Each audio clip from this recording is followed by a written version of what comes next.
Vamos a comenzar hoy con el tema del rol del hombre dentro del matrimonio. Bueno, primero que nada, el rol del hombre es uno de los más importantes en el hogar porque viene a ser como el líder. Primero nosotros debemos entender que hoy día la sociedad se está moviendo bajo hogares disfuncionales.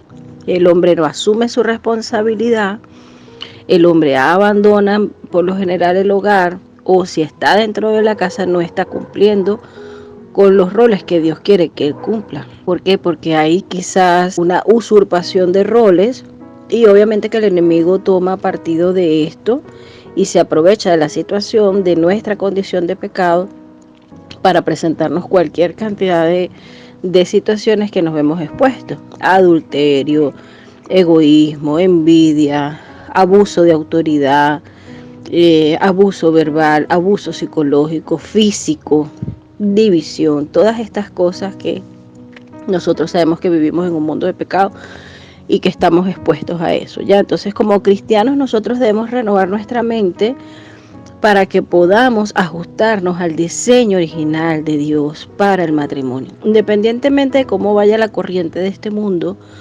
nosotros debemos entender que Dios ha dejado unas instrucciones claras para que los hogares puedan funcionar en equilibrio y de manera perfecta. Entonces, todas estas situaciones de pecado, todas estas situaciones donde el enemigo nos puedan presentar tentaciones propias de nuestra carne, nuestra naturaleza, donde nosotros queremos hacer nuestra voluntad, que nosotros podamos ceder nuestros derechos a lo que Dios quiere, a lo que ya Él tiene establecido. Si de verdad decimos que hemos creído en Cristo, si de verdad hemos aceptado a Cristo Jesús como nuestro Salvador personal y queremos ser dirigidos por la palabra de Dios.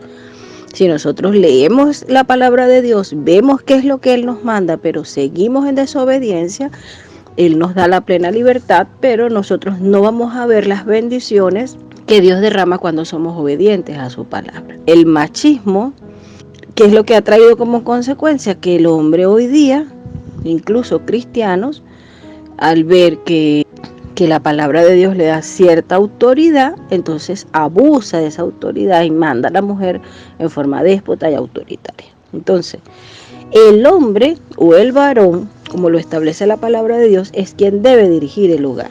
¿Por qué? Porque él es la autoridad. Entonces, no es que él va a humillar a la mujer, sino de que él va a liderar las decisiones más importantes de su casa. Por lo menos fíjate lo que dice en 1 Corintios capítulo 11 versículo 3.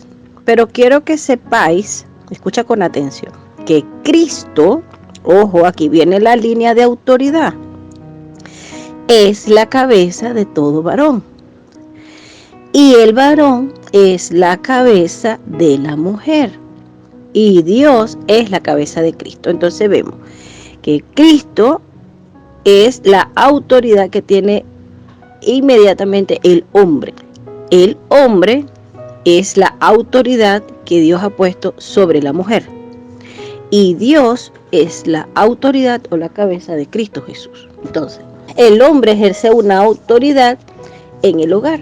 Entonces, hay hombres, obviamente, que nosotros sabemos que son crueles, que son machistas, que quieren dominar y gobernar como a la fuerza y no quiere ceder en ningún caso a nada a la mujer y la humilla, la maltrata. Y también vemos en el caso contrario, donde es la mujer donde quiere usurpar el rol del hombre, lo maltrata, lo humilla y no le da tampoco ningún tipo de autoridad. Entonces, si ya Dios ha establecido a Cristo como la cabeza del hombre y el hombre es la cabeza de la mujer, entonces ya nosotros vemos de que nosotros no podemos dominar al hombre, ¿ya? Enseñorearnos de él. Nosotros tenemos a nuestros hijos, que en este caso tanto el hombre como la mujer debemos corregir a nuestros hijos, porque esto es lo que envía la palabra. Ya los hijos se sujetan a los padres. En el caso de los hijos, cuando vemos, por ejemplo, en el versículo Génesis 18, 19, habiendo de ser Abraham una nación grande y fuerte, y habiendo de ser benditas en él todas las naciones de la tierra, porque yo sé que mandará a sus hijos, escucha con atención, y a su casa después de sí, que guarden el camino de Jehová, haciendo justicia y juicio, para que haga venir Jehová sobre Abraham lo que ha hablado acerca de él. Entonces aquí vemos a Abraham, que fue un patriarca, fue un hombre de fe, un siervo de Dios, que Dios le confió muchas cosas, le dio muchas bendiciones, le hizo promesas también a Abraham. Y él dice en el 19, porque yo sé que mandará a sus hijos a su casa, después de decir que guarden el camino de Jehová. Es decir, Dios confiaba que Abraham, como padre de naciones, porque él le dijo que iba a ser padre de muchas naciones, iba a guiar a sus hijos a que guarden los caminos de Dios, es decir, se mantengan en la palabra. Entonces, una de las cosas que Dios anhela pues de nosotros como padres, en este caso del hombre, es que sea el sacerdote de su hogar, es decir, que guíe a sus hijos en el camino del Señor, para que su palabra trascienda, para que su palabra sea a lo largo de todos nuestros descendientes, por la responsabilidad que Él nos ha confiado con nuestros hijos. El hombre o el varón es el que marca realmente la atmósfera en el hogar. Él es el sacerdote, es el pastor y es el profeta de su casa. Ahí es donde nosotros vemos que el hombre tiene la responsabilidad de guiar a los hijos y a la esposa al reino de los cielos a través de la palabra, a través de su testimonio, liderizando los devocionales, todas estas cosas. Muchas veces nosotras las mujeres no es que no podemos asumir este rol, nosotros podemos también tener devocionales con nuestros hijos, guiarlos, instruirlos, porque María lo hizo con Cristo Jesús. Pero la mayor responsabilidad en cuanto al liderazgo del sacerdocio recae sobre el hombre. En 1 Pedro 5:3, por ejemplo, no como teniendo señorío sobre los que están a vuestro cuidado, sino siendo ejemplos de la gracia. Aquí era donde estamos hablando del machismo. No es que, bueno, ya la palabra de Dios dice que tú tienes que sujetarte, así que tú tienes que hacerme caso porque tú estás siendo desobediente a la palabra. Párate, ¿cómo? Déjame la arepa. No. ¿Por qué? Porque dice este versículo, no como teniendo señorío sobre los que están a vuestro cuidado, sino como siendo ejemplos de la gracia. Nosotros tenemos que hacernos respetar con nuestro testimonio. ¿Cuál es nuestro testimonio? Que nosotros somos obedientes a la palabra, somos pacientes, somos tolerantes, cumplimos con la parte que nos corresponde, llevamos una autoridad sana, un liderazgo bien, en el caso del hombre, proteger, cuidar, proveer a su familia, y eso es la mayor muestra de respeto que él puede mostrar. Si él respeta a los demás, si él cumple con sus responsabilidades, si él es coherente con lo que dice y con lo que hace o lo que dice ser, entonces él se va a ganar el respeto no solamente de su esposa, sino que también de sus hijos, porque está dando un buen ejemplo, es un buen testimonio. Debemos tratar siempre de ver primeramente nuestras vigas atravesadas en el ojo y no pendientes de la paja del ojo ajeno. ¿Por qué digo esto? Por lo general nosotros, cuando estamos cumpliendo con nuestros roles, estamos pendientes de que la otra persona no está cumpliendo con el rol. Entonces vemos, no, pero es que está en pecado porque la otra persona está diciendo. Todos caemos en esto, todos, es normal porque nosotros tenemos esta naturaleza carnal. La idea es, y Dios nos hace un llamado y una exhortación a que cuando caigamos en esto, que es una tendencia que tenemos todos los seres humanos, nos enfoquemos en ver, bueno, pero ¿en qué estoy fallando yo? ¿Ya? ¿Cuál es la parte que a mí me corresponde? Y ser obediente a lo que a mí me corresponde en cuanto a Dios, tanto en mis responsabilidades como esposo, como en todas otras instrucciones distintas quizás a mis responsabilidades como esposo, que también van aunados a obedecer la palabra, ¿ya? Es importante que nosotros, cuando empiezan a venir estas primeras circunstancias de problemas, de peligro, esas alarmas, esas luces rojas tipo semáforo, que uno dice, bueno, pero ¿por qué ahora empiezo yo a tener problema, discusiones? Esperamos como que todo colapse. Lo primero que hacemos es buscar estrategias y soluciones carnales y humanas para resolver el problema. Muchas veces oramos, los problemas se calman, pero vuelven otra vez. Pero no vemos el trasfondo de lo que Dios quiere sanar. Buscamos psicólogos, libros de autoayuda, todo lo que nos ayude a resolver un problema. Esos son como pañitos de agua caliente, ¿ya? Cuando empiezan estas discusiones que se van haciendo muy seguido, tanto con el esposo como con la esposa, es porque hay una usurpación de roles o no están cumpliendo con el diseño original. Ambos, o estamos en pecado o no estamos cumpliendo con la parte que nos corresponde. Ya en el caso del del diseño que Dios tiene para que nosotros hagamos las cosas. Entonces hay un desorden que se está disfrazando quizás con una religiosidad para los matrimonios que son cristianos. Oramos todos los días, leemos los devocionales, hacemos todo eso, creemos que todo está bien, pero de repente vienen una que otra candelita que son fuertes discusiones que no lo entendemos, y ahí es donde nosotros debemos ver esas alarmas rojas antes que eso pase a otras instancias. Pero no es taparlo con pañitos de agua caliente, es profundizar en la raíz del problema, ¿ya? Porque no es un problema aislado, es una secuencia de problemas que van viniendo en forma paulatina. Entonces nosotros debemos inmediatamente decir, bueno, antes de que esto siga hacia adelante, yo tengo que ver qué es lo que Dios quiere tratar conmigo. No con mi esposa, conmigo, porque yo soy la persona que debo generar mi propio cambio, mi propia comunión y relación con Dios. Y orar por mi esposa, pero yo debo enfocarme en la viga que tengo atravesada en mi ojo primero, que es lo que está causando esto. Si yo siento que todo está bien, pero siguen los problemas, yo debo de orarle a Dios y decirle, Señor, ¿por qué están sucediendo todas estas cosas si yo siento que estoy cumpliendo con mi parte? Es decir, no tengo pecado supuestamente en cuanto a la desobediencia de la relación matrimonial. Es decir, yo la estoy tratando bien, con amor, estoy cumpliendo como proveedor, estoy cumpliendo con todo esto. Sin embargo, siempre que se presenta alguna situación dentro del matrimonio, es porque hay cosas que nosotros no logramos ver. Nos creemos perfectos, creemos que estamos orando, estamos leyendo la palabra, bueno, la otra persona está mal, yo estoy bien, yo estoy haciendo las cosas correctamente porque yo estoy llevando la obra de Dios. Sí, hay dos formas. Uno es que nosotros estamos realmente en integridad y hay otros que hay cosas que no logramos ver. Pero siempre, por si acaso, yo recomiendo que ahondemos primero en saber si hay algo que nosotros debemos cambiar, que Dios nos está haciendo ese llamado. Entonces, hay algo sumamente importante que es los procesos a los que Dios nos hace pasar para que nosotros podamos asumir los roles. Cuando hay una distorsión de roles, cuando empiezan esas alarmas en el hogar, a prenderse esos semáforos en rojo, y empiezan esa secuencia de problemas uno tras otro, cada cierto tiempito viene la situación, Dios empieza a tratar con todos estos temas que nosotros venimos arrastrando. Idolatría por la pareja, en el caso del esposo que idolatra demasiado a la mujer o la mujer idolatra al hombre. Y Dios quiere que nosotros seamos felices con Él. Él debe ser la fuente de nuestra felicidad. No podemos fundar nuestra confianza y nuestra esperanza en ser felices con otra persona para que cumpla con todas nuestras expectativas. Esto es idolatría, porque queremos que esa persona, como una máquina de deseos, supla todas nuestras necesidades. Y para eso Dios tiene que ser el único que cumpla con todo esto. Todos hemos caído en esto, ¿ya? Entonces lo más importante que Dios quiere es tratar con nosotros cada uno de nuestros temas. Entonces, la mujer, por ejemplo, debe ser la ayuda idónea de ese hombre. Y el hombre debería llevar la mayor carga económica. La mujer va a aportar, colaborar. Pero no es que la mujer va a llevar toda la carga económica y el hombre va a estar acostado en la casa y la mujer todo el tiempo trabajando.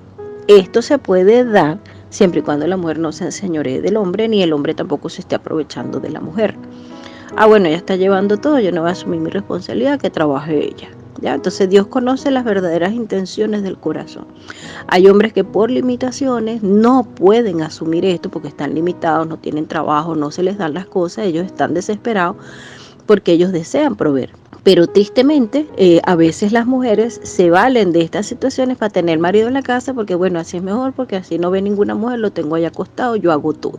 O lo otro es el hombre se aprovecha y dice, bueno, ya que trabaja, yo estoy aquí relajado, estoy tranquilo, cabeza de perro, cuidando los chamitos, cuidando a mi hija o lo que sea, o atendiendo la casa, y ella que le eche pierna. Estamos usurpando los roles, no es el diseño original, eso en algún momento va a colapsar. Entonces, Dios ha puesto al hombre como protector de la mujer y su familia, no a la mujer como protectora. Entonces, hay 3 cosas fundamentales que debe ser un hombre. Primero es ser pastor y sacerdote de su casa, proveedor y guardián o protector, ¿ya? Entonces, vamos a ir viendo un versículo uno a uno. Primero que nada, bueno, aquí vemos en el caso de Adán y Eva fue la que pecó. Ella fue la que se comió la fruta. Sin embargo, ya Dios sabía todo lo que había pasado, porque tampoco fue que Dios estaba descuidado y no se dio cuenta de esta situación, ¿no? De hecho, ya Dios había hecho hasta provisión para todo eso, antes de todo lo que pasó en la caída, en el pecado. Dios llama a Adán. Y le dice, Adán, ¿dónde estás? Adán, ¿dónde estás? Y fíjate que Dios sabía que la que había pecado era Eva, pero él responsabiliza, llama es al jefe de Eva, en este caso la autoridad que le había puesto, y le pregunta qué había pasado. Es decir, cuéntame qué fue lo que pasó. No le dijo a Eva, mira, ¿qué hiciste tú con tu marido? No, le dijo a Adán, ¿qué fue lo que pasó aquí? Ya Dios sabía. ¿Por qué le pregunta? Porque él quería que Adán asumiera responsabilidad y confesara su pecado. Dijera, Señor, yo hice esto. Sin embargo, Adán le dije, no, mira, fue esta mujer que tú me diste que me hizo que yo hiciera esto.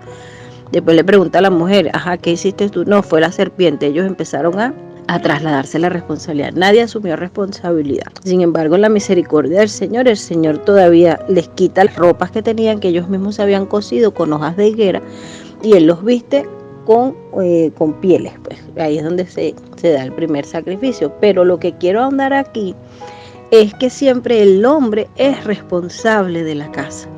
A la hora de Dios pedir cuentas, siempre le va a pedir al hombre, ¿qué hiciste tú con la mujer? ¿Qué hiciste tú con esos hijos que te di? Ese rebaño que yo te he dado, lo has liderado con la responsabilidad que yo te puse para que lo hicieras. Entonces, este mandamiento de Dios, donde Él le dice al hombre, maridos, amad a vuestras mujeres. Esto está en Efesios 5:25. Así como Cristo amó a la iglesia y se entregó a sí mismo por ella. ¿Ya? Es un mandato, no le dice, maridos, bueno, si ustedes quieren, amen. No, amad. Es decir, es como un mandato, es un mandamiento que Dios le da directamente al hombre. Es decir, ámala. No le está diciendo, exígele que se sujete, exígele que te haga caso, asume. No, asume tu autoridad de hombre. No, le dice, ámala. Ámala, ni siquiera entiéndela, gobiérnala, ámala, así como Cristo amó a la iglesia y se entregó a sí mismo por ella. Entonces, el amor debe ser un amor ágape. Es un amor que vaya más allá de los sentimientos. Es un amor por encima del gusto y la afinidad, superior a la belleza física y al amor eros. ¿Qué es el amor eros? Es el amor erótico, es el amor sensual, es el amor donde nada más yo amo a la persona por su apariencia física o por lo que me pueda ofrecer. En cambio, el amor ágape es un amor sacrificial, desinteresado, entregado. Un hombre que ama es un hombre que está realmente viviendo su vida a la sombra de la cruz. Un hombre que está apartado de Cristo Jesús, obviamente que no va a poder amar así. ¿Por qué? Porque es un amor, no es un amor general que le muestra a todos, es un amor exclusivo y es un amor pactual. Es un amor íntimo. ¿Por qué? Porque la esposa y él son un solo cuerpo. Entonces, ella es la compañera que Dios le ha dado, que ha creado para él. Si él la ama, está amándose a sí mismo. Entonces, esto es sumamente importante que hagamos resaltar esto. Cuando vemos este mismo versículo, ahí es donde vemos que Dios solamente le manda al hombre a que la ame, no que la gobierne, no que ejerza autoridad sobre ella, no que le imponga nada, ni que le reclame que se sujete, ni que sea sumisa, no, es solamente amarla. Esto es una decisión de la persona que está dando el amor. El amor es una decisión, no es un sentimiento. Yo decido amar a ese hombre en la enfermedad, en la salud, en la pobreza, en la riqueza, bajo cualquier circunstancia. Yo decido amar a esa mujer, yo decido amar a ese hombre. Es una decisión amar, ¿ya?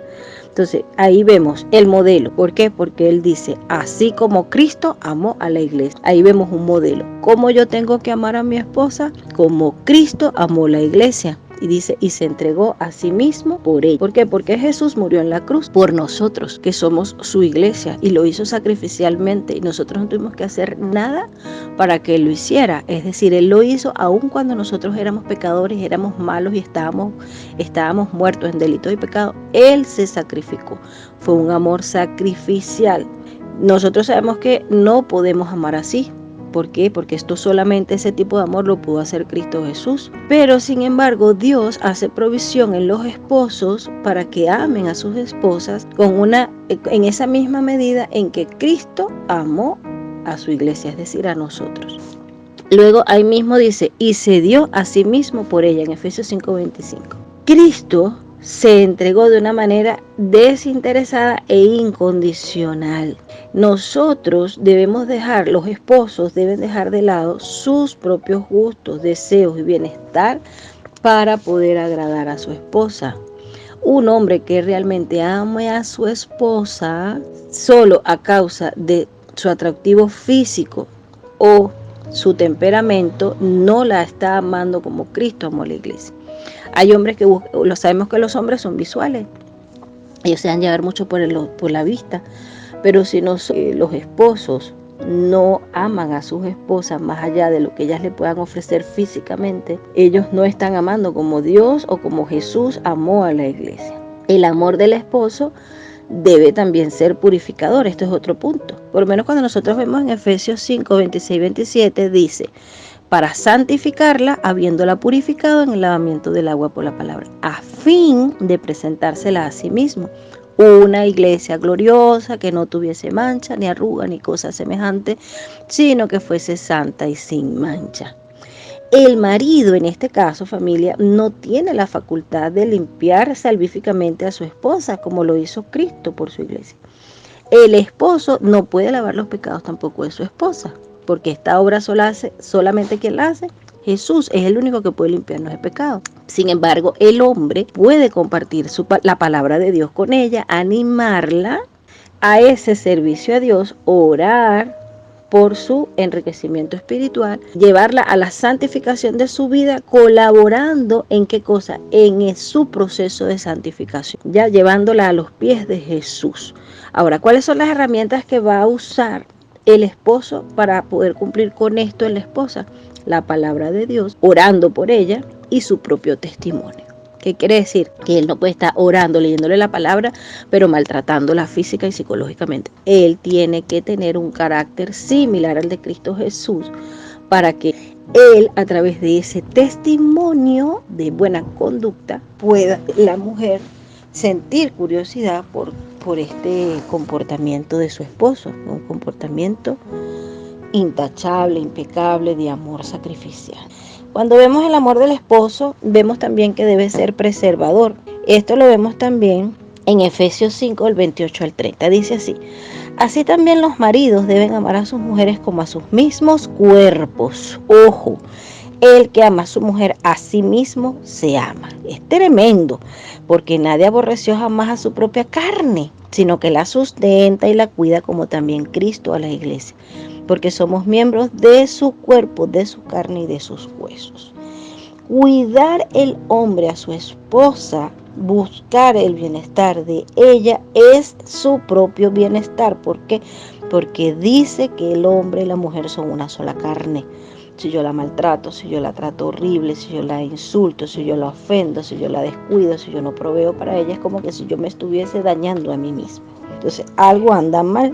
Si el hombre solo la considera como una cocinera, como una ama de casa, como una acompañante ocasional o como una compañera sexual, donde nada más yo me aprovecho de la mujer, siendo esposo, yo solamente lo que hago es usarla para mis propósitos y fines personales, es decir, no la valoro ni como persona, ni por todo lo que hace, sino que simplemente la uso como yo quiero, la tomo, la dejo, la suelto, y la uso solamente como ama de casa para que me atienda, para que me lave la ropa, para que me cocine, pero no me interesa más nada de ella. Dice la palabra de Dios que el hombre y la mujer son una sola carne. Si yo maltrato a la mujer, yo me estoy maltratando, el hombre se está maltratando a sí mismo. Si yo no valoro a esa mujer, prácticamente yo me estoy desvalorizando yo mismo. ¿Por qué? Porque Dios ha puesto ese sentido pues dentro del matrimonio, de lo que es la unión. Entonces, para terminar, el matrimonio es una representación de la iglesia y su relación con Cristo. Un hombre que ha sido alcanzado por la gracia y el amor de Jesucristo tiene el poder para caminar en obediencia a la palabra de Dios. Si él ha sido tocado por el Espíritu Santo, él va a cumplir con el rol que Dios le ha dado. Una mujer que sea amada en la forma como se establece aquí, donde el hombre la ama, la cuida, la valora, la respeta, la protege y provee para ella, la esposa se va a sujetar súper feliz, va a respetar a su marido, va a cuidar de su marido y no va a salirse del diseño de Dios. Entonces, bueno, familia, este es el tema del rol del hombre dentro del matrimonio y me parece sumamente importante porque nuestros patrones de conducta de esos hogares disfuncionales en los que nosotros venimos no nos ha permitido ver realmente cuáles son las funciones que debemos cumplir, y por eso se han venido tergiversando mucho los matrimonios. Es por eso que debemos ajustarnos pues a ese plan maravilloso del Señor para que las cosas funcionen de manera perfecta. Que Dios los bendiga y que esto haya sido de edificación para todos.